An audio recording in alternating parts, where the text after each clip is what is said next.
Hey everyone, Nigel and Luke here, and welcome to another edition of Crimes of the Week International. Authorities in the Australian state of New South Wales say that they are investigating the aftermath of a frightening domestic violence incident this week, one that left both a father and son in hospital after a dramatic hour-long standoff with police. The case began just before 10 a.m. on Monday, September 29th, when neighbors on Graham Street in the Sydney suburb of Barawa heard desperate screams outside a local residence. When they rushed to investigate, they found 50-year-old Mustafa Burr lying in the driveway suffering from multiple stab wounds. Mustafa, a well-known local ice cream vendor, had been stabbed 6 times in the head and upper body. One neighbor later told local media, quote, "My neighbor heard the screaming. When he came out and he saw he was on the floor, he called me and called the police and I called the ambulance." Another described seeing Mustafa with several injuries and bleeding heavily. Officers arrived at the scene within minutes, and when they got there, they quickly realized the alleged attacker was Mustafa's own 25-year-old son, Alperin. Witnesses said Alperin had barricaded himself inside the family's home while still armed. Police established a large perimeter around the property and called in negotiators, riot police, and the dog squad. For the next hour, the neighborhood was in lockdown, as authorities tried to convince Alperin to come out peacefully. Members of the public were urged to avoid the area. At around 11:10 a.m., officers made the call to storm the unit. During the confrontation, Alperin was subdued and taken into custody. He sustained injuries and was treated at the scene before being taken to a hospital under police guard. Meanwhile, Mustafa was rushed to a hospital in serious but stable condition. Doctors confirmed that his wounds, while severe, were not considered life-threatening.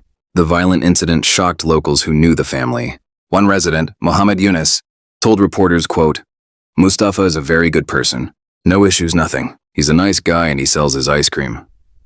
At the time of this recording, both Mustafa and Alpine remain in hospital as detectives continue their investigation. Police have not yet confirmed what sparked the alleged attack, but charges are expected once Alpine is released from medical care. Authorities in Japan's Ibaraki Prefecture say that they have arrested a 75-year-old woman this week following the shocking discovery of her daughter's body, which had allegedly been concealed in her home for nearly 2 decades. The case came to light on the morning of Tuesday, September 23rd, when the woman in question, identified as Komori, walked into a local police station in the town of Ami, accompanied by a relative there. She told officers that her daughter's remains could be found in a freezer inside her kitchen. When investigators arrived at Maud's home, they were able to confirm her disturbing statements. Inside a large freezer measuring nearly 3 ft long, they found the remains of an adult woman seated upright, with her body leaning forward. The body was covered with a blanket, and police noted that multiple deodorizers had been placed inside the freezer in an apparent effort to mask the smell. According to Mori, the victim was her eldest daughter, Mako, who had been born in September of 1975. She told officers that her daughter had died approximately 20 years ago, and in order to contain the odor from her decaying body, she had purchased the freezer specifically to store it. However, forensic tests have cast doubt on Maud's account. Following an autopsy, police revealed that Makiko's cause of death appeared to be asphyxiation, due to strong pressure applied to the neck. They also reported injuries to her head, consistent with being struck by a blunt object. Investigators now suspect that she was strangled to death inside the family's home 2 decades earlier before being hidden in the freezer to conceal the crime. Police say the grisly secret only came to light after Maud's husband, who had been living in the house at the time of Makiko's death, passed away earlier this month. When relatives later gathered at the home, the freezer was discovered, leading to Mori's shocking admission to police. On Thursday, September 25th, Kiko Mori was formally arrested on suspicion of abandoning a corpse and was transferred to prosecutors the following day. At the time of this recording, the investigation remains ongoing, as police continued to piece together the details of Makiko's death and why her body was hidden for so many years. Police in the Indian state of Uttar Pradesh say that they have uncovered a chilling case of serial murder and fraud after arresting a man accused of killing multiple family members and staging their deaths as accidents in order to collect massive insurance payouts. The suspect, 50-year-old Vishal Kumar, Singhal, was taken into custody on September 28th along with an alleged accomplice, Satish Kumar. Authorities say the arrests followed months of investigation triggered when Singal's current wife, Shreya, came forward earlier this year, fearing for her life. She told police her husband was a serial killer who had already murdered his parents and a previous wife. According to investigators, Singal's mother, Prabha Devi, was killed in 2017 with her death staged as a road accident.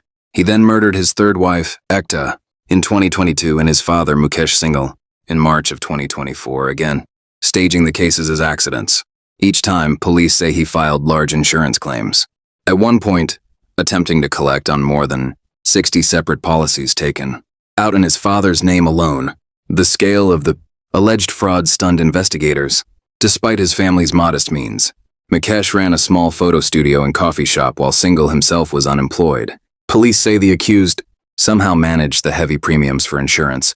Policies worth more than 500 million rupees, the equivalent of roughly $6 million US.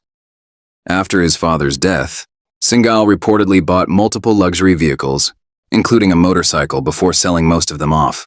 Investigators say at least 6 large insurance companies across the country were targeted. One of those companies, Neva Bupa, raised the alarm after detecting discrepancies in the medical records tied to Mukesh's supposed accident. Officials noted that the injuries described in the post-mortem report did not align with a typical crash. That prompted a formal police complaint, which was part of what set the wider probe in motion. Police say Singhal's total haul from his mother and wife's deaths already exceeded an additional $120,000 US. They also allege that he used fake identity documents to obtain many of the policies. Authorities believe Singhal's multiple marriages may have also been part of the scheme, with investigators suspecting he intended to repeat the pattern of marrying, murdering, and then cashing in on insurance claims. Sambal and Harper police are now jointly investigating Singhal's ties to what they describe as a wider insurance mafia, which has allegedly killed for profit across 12 Indian states and embezzled funds equaling more than 12 million US. Police officials say over 50 people have already been jailed in related cases, and that the investigation into Vishal Singhal's role in the broader criminal network is ongoing. At the time of this recording, he remains behind bars, facing charges of murder, fraud, and conspiracy. Authorities in South Korea's North Jala province say that a man has been arrested in connection with an absolutely twisted crime this week after he allegedly killed his common-law wife and successfully covered up the crime for nearly a year. According to police, the killing took place on October 21, 2024, when the suspect, a 41-year-old referred to in local reports only by the letter A, got into an argument with his common-law wife at their apartment in the city of Gansan. Apparently, that argument was over financial losses. I had taken 50 million Juan, or about $36,000 US, from B's accounts for risky investments and ended up losing 80% of the money in the process. During the heated confrontation, A reportedly snapped and strangled B to death. Instead of calling for help afterwards or admitting to what he had done, though instead, A allegedly carried out an elaborate cover-up. He wrapped B's body in a plastic bag and hid it in a kimchi fridge that he had purchased shortly after the killing. He then used B's phone to text her relatives, pretending she was alive while keeping up with rent payments so that no one would go into the apartment. He reportedly did this all while continuing to use B's credit card and even taking out loans in her name. It gets even more twisted, though, because according to local news outlets, B was not the only woman A was in a relationship with. While they were common-law partners and had that apartment where B was living for about 3 years, A also had a second unit where he lived with another woman who he'd been seeing for a decade. For months, this woman apparently had no idea what A had done. That was until B's family started getting suspicious about her absence. After months of nothing but texts and excuses as to why she couldn't see them, they started demanding she talk to them over the phone. That's when A reportedly panicked and began pressuring his second girlfriend to impersonate B on a call with her family. She confronted A about what was happening. He confessed to the murder, and that's when everything unraveled.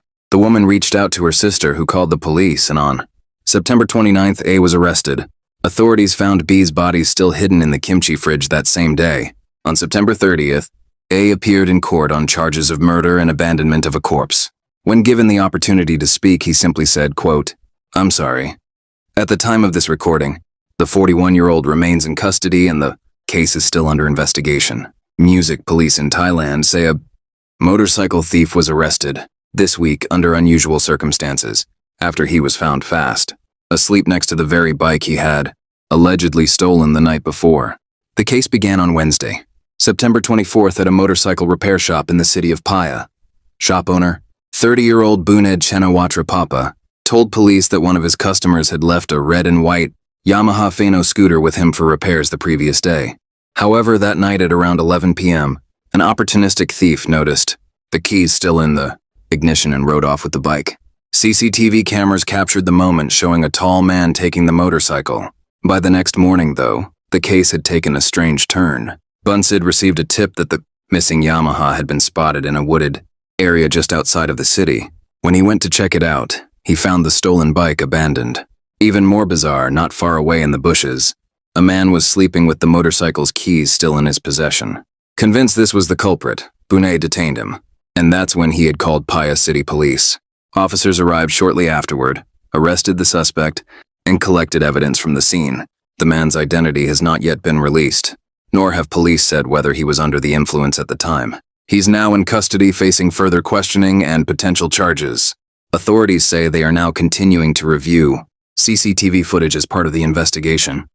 A bizarre case that police are calling the Cinderella phone snatcher has ended with a prison sentence this week after a brazen theft on the streets of London was foiled by quick thinking members of the public. The incident began shortly before noon on August 7, 2024, when 28-year-old Spencer Dart was spotted riding an e-bike through central London, disguised as a commuter. According to investigators, Dart's plan was to blend in with traffic and then snatch cell phones out of the hands of unsuspecting pedestrians. CCTV cameras captured him doing just that, pulling up alongside a victim, grabbing their phone, and speeding off with it down the street. What Dart didn't count on, however, was the swift reaction of several bystanders. As he tried to flee, one passerby tackled him to the ground while others joined in, chasing him for several blocks. In the scuffle, Dart lost not only 3 stolen phones and his backpack, but also one of his shoes. The 28-year-old managed to get away on foot, but was later caught on camera again, this time limping down the road in just a single shoe. His piece of missing footwear would ultimately prove to be his downfall. Investigators with the Metropolitan Police collected the abandoned sneaker and submitted it for forensic testing. In what they jokingly called a Cinderella moment, forensic specialists matched Dwart's DNA to the abandoned shoe, providing the crucial evidence needed to identify and arrest him. Dart was later tracked down in Essex and charged with 1 count of theft. He pleaded guilty in June, and on September 24, 2025, he was sentenced at Inner London Crown Court to 15 months in prison. In a statement following the sentencing, PC Jake Dean praised both the public and investigators for their work, saying, quote, "This is a fantastic result. And we put another phone snatcher behind bars. This might seem like just one phone, but this conviction shows the determination of police officers in catching phone snatching criminals and returning devices to victims." Forensics manager Andrew Walker also highlighted the unusual DNA match, remarking, quote, "The slipper fitted our Cinderella, and we were able to bring him in before the courts." At the time of this recording, Dart remains in custody serving out his sentence. Music authorities in Argentina say that they were investigating one of the most shocking crimes in recent memory after 3 young women were abducted, sexually assaulted, and brutally murdered, and their horrific final moments were live-streamed on social media. The case began back on September 19th when 15-year-old Lara Gutierrez and her friends, 20-year-old cousins Brenda del Castillo and Morena Verde, left for what they believed was a party. Sadly, though, the truth was they had just been lured into a trap. According to investigators, the 3 victims were instead kidnapped by members of a drug trafficking organization and taken to a home in the Buenos Aires suburb of Florencio Varela. There they were subjected to unimaginable abuse. The situation turned even darker when members of the group decided to broadcast the violence in real time, reportedly telling viewers that it was punishment for breaking gang code. At one point in the footage, a man believed to be the gang's leader could be heard saying, quote, "This is what happens to those who steal drugs from me." For 5 days, the young women were officially missing, but on September 24th, that changed when their bodies were discovered buried at a property in the same suburb where they were killed. The gruesome discovery quickly led to a nationwide outcry. Families and neighbors described the killings as inhuman, with Brenda's father Lionel telling reporters that the abuse inflicted on his daughter made it impossible for him to identify her body. Her grandfather Antonio added, quote, "You wouldn't do what they did to them to an animal." By September 26th, officials announced the arrests of at least 5 suspects, 3 men and 2 women, who were now accused of involvement in the crime. Among them were the couple who owned the property as well as 2 people accused of trying to clean up evidence afterwards. However, it appears this number has only grown in recent days. Another pair named Victor Sudacuro and his niece, Florencia Ibanez, were arrested after allegedly helping with transport. All of those in custody are facing charges of triple homicide qualified by premeditation and gender-based violence. Despite the wave of arrests, what everyone really wants to see, though, is the mastermind behind what happened here brought to justice. And it appears police have made some progress. Investigators say they believe the person responsible for organizing all of this is a 20-year-old Peruvian national named Tony Valverde Victoriano, better known by the alias Little J. Police say Little J was found and captured after fleeing back to Peru along with his 28-year-old Lieutenant Matias Agustin Osorio. The men were arrested following an Interpol red notice and are now awaiting extradition back to Argentina. While it appears some, including members of the victims' own families, are questioning whether Little J is really the mastermind, police say they believe they have their man and that the investigations are ongoing. Authorities have also since released grainy surveillance video that shows the victims waiting on a street corner and getting into the vehicle that drove them to the murder scene. After news of the crime spread across the country, thousands of people gathered in Buenos Aires on September 27th and 28th to demand justice, marching with signs displaying the names and photos of the victims. Protesters called for stronger protections for women and accountability from the state. The situation is still developing.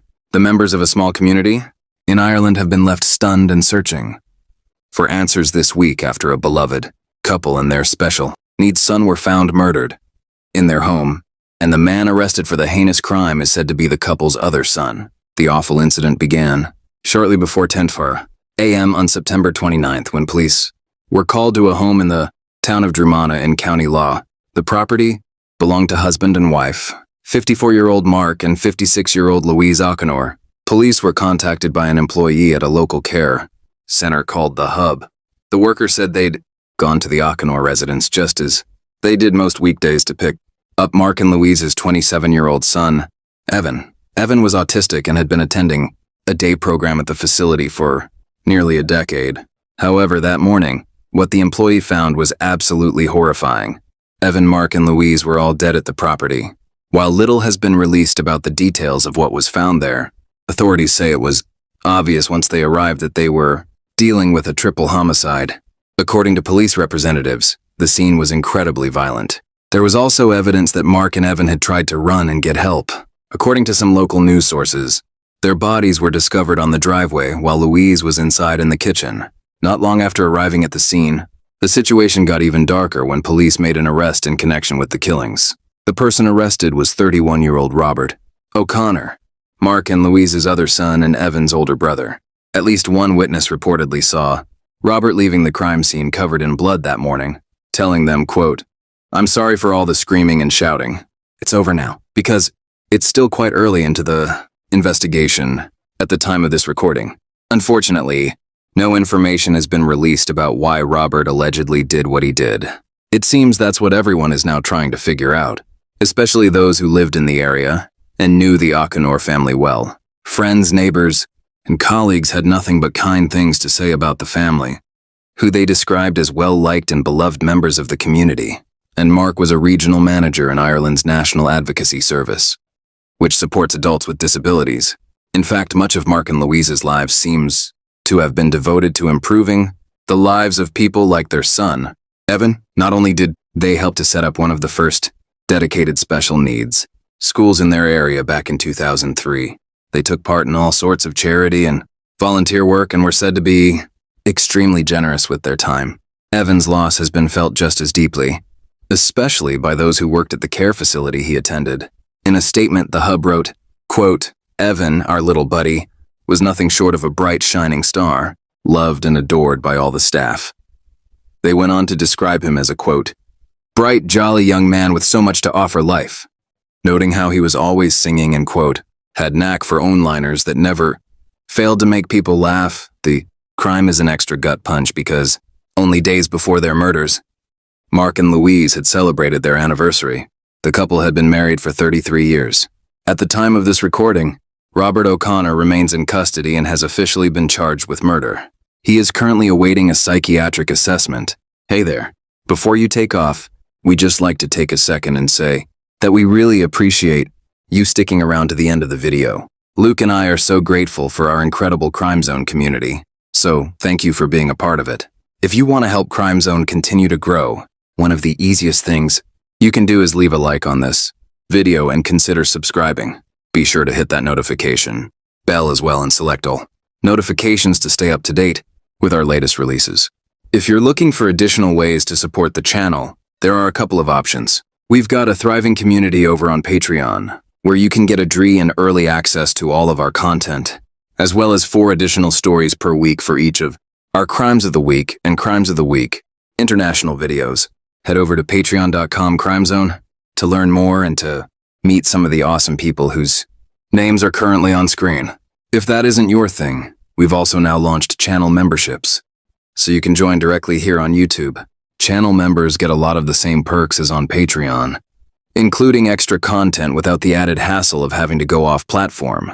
Now that being said, we know times are tough and that not everyone is able to support financially. Regardless of your situation though, we want you to know that we truly appreciate every like, sub, share, and comment that you send our way. Once again, thanks so much and we hope to see you soon.